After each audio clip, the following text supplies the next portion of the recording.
Привет, это Технозон, и сегодня у нас обзор вот такого вот бриллианта X10 Pro RTV Box. Вы знаете, уже очень много приставок существует на процессоре Amlogic S905X2, и некоторые из них действительно можно выделить. Но выделить X10 Pro, конечно, не сильно получается, потому что у нее есть одно небольшое «но». У нее практически не работает лончер, вернее, главный экран этого самого лончера. Лончер сам работает, а вот избранная и некоторые иконки не работают. В общем, это вы в обзоре увидите. Сама по себе приставочка неплоха. Она имеет на борту 4 гигабайта DDR4, она имеет Wi-Fi модуль RT8822 и 64 гигабайта хранилища. Конечно же, традиционно на Amlogic S905X2 эти приставки уже не греются. Эта приставка оснащена полноценным SPD, аудио-видео выходом, у нее есть LAN RJ45 100 мегабит, хотя могли бы не поскупиться и за такую цену сделать 1 гигабит. Есть HDMI 2.0, AC вход 5 вольт 2 ампера, есть USB 3, есть USB 2 и разъем для TF карт. Снизу приставочка вся усеяна диффузорами, и не зря она действительно не греется. Работает на частоте 1,8 ГГц, в отличие от некоторых других приставок, которые работают на частоте 1,7. Вы сегодня не увидите распаковку этой приставки, потому что она поставляется в вот такой вот коробочке, и ничего примечательного в этой коробки нет, просто есть адаптер, есть HDMI кабель и есть самый обыкновенный пульт, который мы видели уже с вами 100 раз. Он инфракрасный, я говорю для тех, кто обычно потом спрашивает, что же там за пульт. И он выполняет всего лишь самые простые элементарные действия. Так что если кто-то надумает покупать эту приставочку и заменить лончер, то я вам скажу, вам необходимо будет сразу же купить. Что же касается автофреймрейт, автофреймрейта в приставке нет, но все мы знаем, что автофреймрейт давным-давно успешно прикручивают на FOPDA на процессоры Amlogic S905X2. Советую поискать информацию на FOPDA, например, о народной прошивке. Из плюсов данной приставки очень быстрые Wi-Fi модули. Что 2,4, что 5 ГГц показали результаты достаточно неплохие для Smart TV боксов.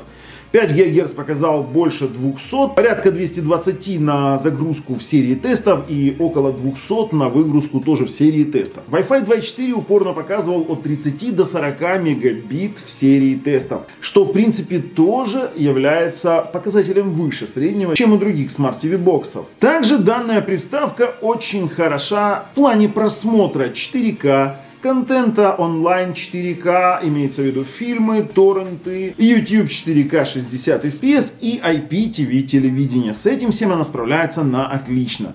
Что касается игр, которые оптимизированы для Android TV, она тоже справляется на отлично с этими самыми играми. Все остальное вы, конечно же, увидите в обзоре более детально, но хочется сразу на старте отметить минуса данного Smart TV бокса. Лончер нужно менять. Избранная не работает, кнопка очистки памяти не работает и погода не работает в том числе. Есть один большой плюс, то что лончер меняется без проблем. Я тоже это попробовал и все отлично работает. Бывает такое, что лончер не меняется и сторонний лончер нельзя назначить по умолчанию. Также я бы к минусам отнес, конечно, 100 мегабитный порт. Зажали китайцы, зажали. Сюда бы гигабитный порт, и я бы честно закрыл глаза на этот несуразный лончер. Но и цена у этой приставки достаточно демократичная. Когда вы узнаете цену на версию 4/64, то скорее всего у вас закрадется сомнение, а не поменять ли просто сторонний лончер и не взять ли этот самый RTV Box. Кстати, ссылочку на разные источники на этот самый RTV Box X10 Pro я положил в описании под видео. Ну и перед тем, как перейти к обзору этого самого RTV Box, я вам хочу напомнить о том, что у нас на канале на момент съемки этого видео разыгрывается вот такая вот красавица NVIDIA RTX 2060. И все условия в описании под видео, а если там уже нет этой видеокарты, то 100% там есть акция далеко не хуже, чем та, которая проводится сейчас. Ну и конечно же, если вы еще не подписались и не нажали колокольчик, то вы пропустите все наши дальнейшие обзоры Smart TV боксов, гаджетов, программ, сервисов и еще много чего интересного. Так что подписываемся, жмем колокольчик, идем в описание под видео, там есть ссылки на наши паблики Viber, ВКонтакте, Facebook, Instagram, мой личный, если кому интересно. А сейчас я говорю вам, хавабанга, ребята! Это же Бубльгум, поехали! Что ж, наш RTV Box загрузился, попробуем, посмотрим, потестируем. Вы знаете, мне очень нравятся интерфейсы такого типа. Это такой себе Material Design интерфейс, очень простой. Мне очень импонирует такой дизайн. Значит так, у нас есть какой-то Нью-Йорк. Если мы введем здесь название города, то что? Ничего пока. Есть часики, есть вызов браузера, он работает, отлично. Есть вызов по кнопке какого-то плеера, идет вызов файл-менеджера. По кнопке файл-менеджера идет тоже файл-менеджер. Есть избранная, нажмем сюда избранная и... Опс, RTV, что ж такое? Есть медиацентр, если мы нажмем добавить медиацентр, то тоже не работает. Вот как-то нерабочий у нас интерфейс по факту. Внизу строка избранного, если нажмем на плюсик, то... получим такую же фигню, откровенно говоря. Очень сильно расстраивает интерфейс на старте, но давайте посмотрим, сможем ли мы поменять интерфейс. Например, Launcher ATV. Почему я говорю проверим? Да потому что очень многие приставки не дают выбирать лончер по умолчанию. Насколько эта приставка дает поменять лончер, с учетом того, что ее лончер практически не работает. Вы знаете, поменяла. Если мы зайдем в какую-нибудь программу, давайте попробуем Waystream. Выйдем обратно в главное меню, и вы знаете, лончер поменялся. Поэтому, не такая уж и столь большая проблема. Не работает лончер, да и не работает. Можно поменять вообще на белинковский. Но мы вернемся к нашему родному лончеру. Все-таки мы обозреваем приставку, как она есть. Давайте сходим в настройки, посмотрим, что у нас в настроечках. Сеть у нас все стандартно, 5 ГГц, 2.4 и LAN. В звуке тоже абсолютно все стандартно. Хранилище и сброс. Это версия на 64 гигабайта. Об устройстве RTV Box. Модель RTV Box X10 Pro. Версия Android 8.1.0. Больше здесь ничего нет. Будем искать Droid Settings. Где же наши Droid Settings?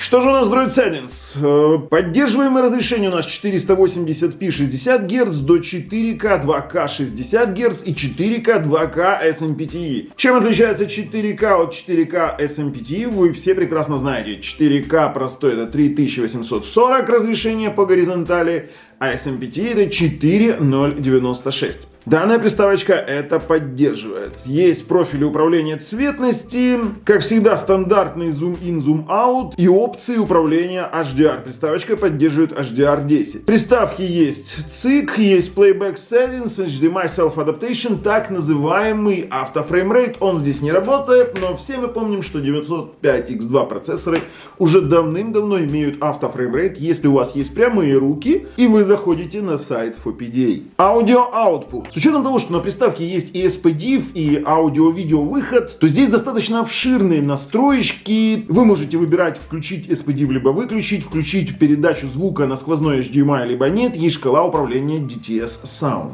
Кстати, приставочка поддерживает вывод звука 5.1. Power Key Definition позволяет выбирать действия на кнопку питания. Кстати, это то, чего не хватает очень многим, когда используют сторонние пульты. Картинка, в принципе, можно попробовать побаловаться настройками картинки, но зачастую это все просто не работает. И More Settings вываливает нас в стандартные настройки экрана. Перед тем, как мы с вами сходим в AIDA, мы с вами обязательно включим CPU монитор, потому что приставочка действительно холодная, и обусловлено это тем, что процессоры S905X2 вообще тяжело нагреть. Идем мы с вами в AIDA 64, видим, что это RTV Box X10 Pro, 4 гигабайта DDR4 памяти, 64 гигабайта свободных, из которых 5184, практически 52 гигабайта. За отображение у нас отвечает Mali G31 чип с поддержкой OpenGL 3.2. Центральный процессор это 64-битный Amlogic S905X2, который работает на частоте 1,8 ГГц. И это 64 бит с 32-битным режимом. Кстати, насчет сети. Здесь стоит модуль RTL8822. Очень быстрый Wi-Fi модуль. Мы это тоже сейчас протестируем. И как быть с кодеками? С кодеками у нас все отлично. Практически все стандартные аппаратные декодеры Amlogic, в том числе VP9 On 2. Так что в Smart YouTube TV вы можете проигрывать видео с HDR вообще без проблем. Запустим с вами CPU тротлинг и обязательно проверим эту приставочку на ее тротлинг. Что ж, поехали! Ах, как по-хитрому не оптимизировано приложение, но мы все равно с вами график сможем увидеть. Этим обычно балуются те, кто не уверен в тротлинг результате. Они заявляют приставку как мобильный телефон. И тогда на Smart TV Box происходит вот такая вот незатейливая ситуация. И что же у нас по результатам тротлинг теста? То, что мы видим в начале, не пугаемся. Все мы видели вот этот вот переворот экрана. Это именно из-за этого возникает на неоптимизированных устройствах. Но дело в том, что уже в процессе тротлинг теста приставка вырулила, и все отлично. То есть приставка не тротлит в оптимизированных приложениях. Максимальная температура в процессе тротлинг теста была 62 градуса. Как-то вот они пытались скрыть результаты тротлинг теста, вернее не оптимизировали программу под тротлинг тест, и зря. Дело в том, что приставочка действительно прошла тротлинг тест. В приставке нет ни верхнего статус-бара, ни нижней строки навигации, поэтому вам это нужно учитывать при выборе данного девайса. Спид-тест 5 ГГц и какой-то здесь RTL 8822 чип. Попробуем сейчас, насколько он хорош. Ну, он действительно хорош. 220 мегабит на загрузку, 216 мегабит на загрузку и 179 мегабит на выгрузку. Пробуем 2,4 ГГц и посмотрим. И 2,4 ГГц показали 30 мегабит на загрузку и 39 мегабит на выгрузку. Кстати, прошу обратить внимание на джиттер 26 миллисекунд. Дело в том, что роутер находится в 6 метрах на текущий момент за бетонной стеной. Спид-тест Lanner J45. Поехали, ребят! И это заявленные 100 мегабит. Не более, не менее, но они стабильны, без провисаний вообще. То есть при стабильной линии интернета в 100 мегабит у вас будет абсолютно отличный интернет. Я вам скажу так, 5 ГГц здесь работает на порядок лучше. Так что от системных тестов мы с вами можем спокойненько перейти к оценке мультимедийных возможностей данной приставки. Если говорить о тестовых файлах Jellyfish, то мы с вами попробуем для начала 300 мегабит в секунду на стоковом видеопроигрывателе. И 300 Mbps она взяла просто идеально, без фризов, без тормозов, без затыков. Медузы летают, медузы плавают и нагоняют жуть. Жутко боюсь медуз. Попробуем 4К Ultra HD, 10 бит, 400 Mbps. 400 Mbps она тоже, откровенно говоря, взяла без каких-либо вопросов. И раз уж мы пошли по тяжелой артиллерии, то сразу же попробуем взять планочку 4К 60 FPS в YouTube. На старте 3840 на 2160. Два стартовых дропфрейма после рекламы розетки, которую почему-то сюда влепили. Кодек VP9, Connectivity Speed 70 мегабит. И вы знаете, это действительно хорошо воспроизводится. Поэтому 4К 60 FPS в YouTube для RTV X10 Pro это не проблема. IPTV. Мы сразу же с вами проверим возможность проигрывания HD канала в этом самом IPTV. Пробуем канальчик HD, я точно знаю, что у него Full HD поток. Загружается он практически мгновенно, работает отлично. Давайте попробуем другие какие-нибудь каналы. Отлично. Ну, действительно хорошо работает. Супер. Чего стоило ожидать? На 905X2 вообще никогда не было проблем с воспроизведением HD каналов IPTV. Ну, так уж сложилось. И мы можем эти каналы переключать бесконечно, они действительно хорошо будут работать. Вот, к примеру, Animal Planet. Кстати, температура в проигрывании IPTV HD каналов 57 градусов. Что касается 4К фильмов онлайн, сейчас мы с вами это проверим. Тот же самый Aquaman, выбираем MP4 4К и выбираем без Player Free для того, чтобы посмотреть, какой поток у нас будет реально. Выводим сразу информацию, 24 кадра в секунду, FPS 23-24 и средний он выйдет сейчас на 23 976. 4К воспроизводит он действительно без проблем, поэтому тут даже говорить тоже-то не о чем, ведь... Редко какая приставка на 905X2 процессоре не воспроизводит этот самый 4К онлайн. Сейчас сделаем мгновенную перемоточку на середину и в принципе нет. Я не вижу здесь никаких вопросов. То есть мгновенно FPS восстановился, 23-24, мгновенная перемотка. Модулей Wi-Fi достаточно для того, чтобы просматривать 4К онлайн фильм вообще без затыков, без задоринок. И все это выглядит действительно достойно. Если говорить о торрентах онлайн, мы тоже с вами сейчас это проверим. Как я уже говорил, торрент-технология онлайн, она уже становится эфемерной, потому что если посмотреть сейчас на количество раздающих и смотрящих, то, например, вот Aquaman IMAX Edition, количество Раздающих меньше, чем количество пытающихся посмотреть. А файл на 83 гигабайта вообще один раздающий, один скачивающий. Ну, таковы реалии жизни. Все хотят смотреть, но никто не хочет скачивать. Поэтому мы с вами найдем файл, где есть более-менее большое количество раздающих. Вот, 15 гигабайт, 47 раздающих. В принципе, можно пробовать. Ну что ж, запустим. A-Stream Media. Используем, попрошу заметить, только лишь Wi-Fi. Пожалуйста, вот приставка без подключенного кабеля. И Ace Player стандартный. Пошла пребуферизация, набор скорости. Посмотрим насколько быстро. А вы знаете, это было очень быстро. Это было действительно быстро. 15 гигабайт, как бы, посмотрим, насколько он хорошо его воспроизводит. И воспроизведение действительно пошло достаточно плавно. 61 градус при воспроизведении торрент фильма онлайн. Мы его сейчас немножечко дольше посмотрим, для того, чтобы понять, сколько эта приставочка хороша в воспроизведении торрента онлайн. Вы знаете, 63 градуса в торрентах. И я вижу абсолютно четкую, плавную картинку, без фризов и других каких-то артефактов. Смотреть торрент фильмы онлайн на данной приставке можно.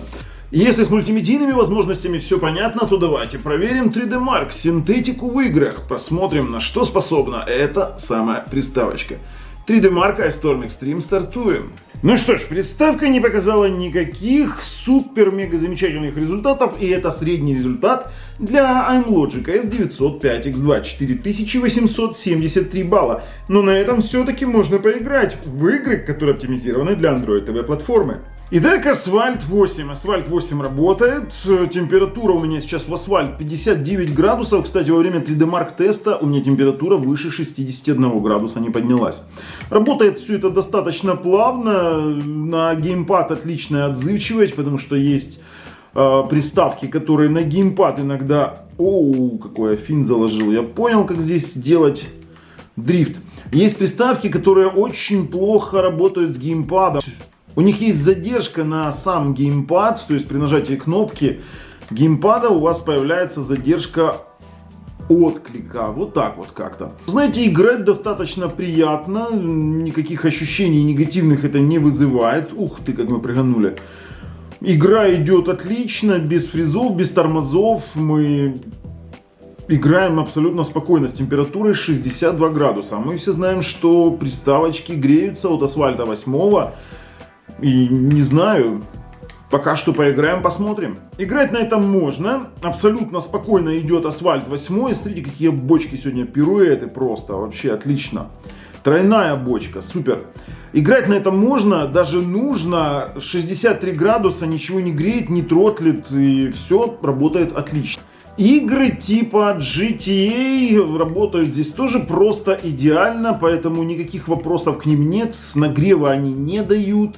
Ведь это игры, которые оптимизированы под геймпад и платформу АТВ. О, какой мотоцикл.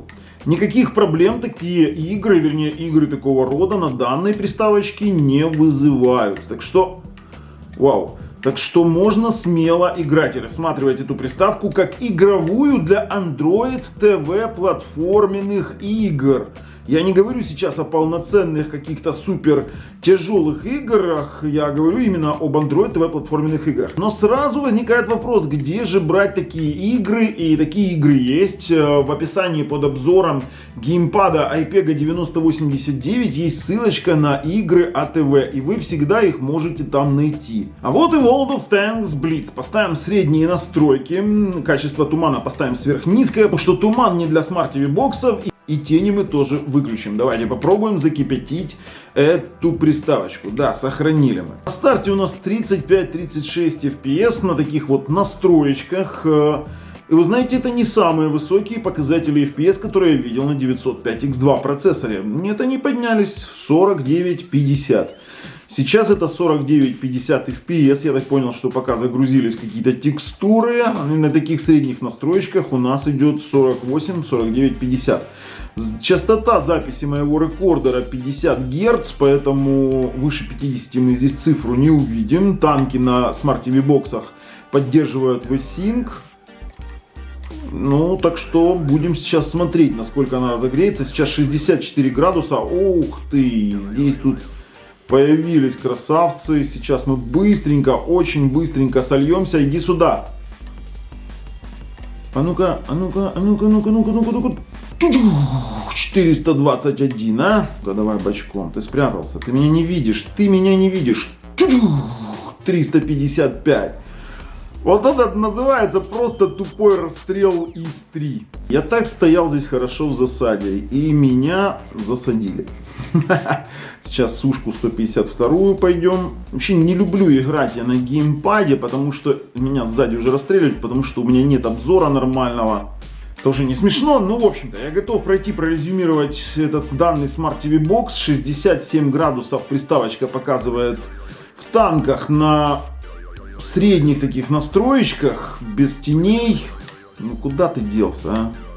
Короче, все, я готов прорезюмировать этот Smart TV Box. Что ж, приставка оставила у меня достаточно двоякое впечатление. С одной стороны, она неплохо работает. У нее очень хороший Wi-Fi, на ней хорошо смотреть 4К контент, на ней можно даже поиграть в какие-то Android TV игры, кстати, неплохо поиграть. Но вот что касается этого долбаного лончера, наверное, я потрачусь и куплю какой-нибудь платный TV-лончер, заменю и попробую ее попользовать. Ведь действительно приставочка имеет хорошую конфигурацию за ту цену, которую за нее просят. И мнение команды Технозон, что если у вас прямые руки и вам важен YouTube 4К 60 FPS, и вы любите побольше памяти 4 гигабайта на 64, и вам нравится очень быстрый Wi-Fi, то эта приставочка именно для вас. Мы ее категорически не рекомендуем тем, кто не способен сменить лончер и не готов мириться с тем, что у них будет не фирменный лончер, а TV. Ну, а если вам нравится то, что мы делаем, то ставим пальцы вверх, если нет, пальцы вниз. С вами был Бабл на канале Технозон. Пока, ребят.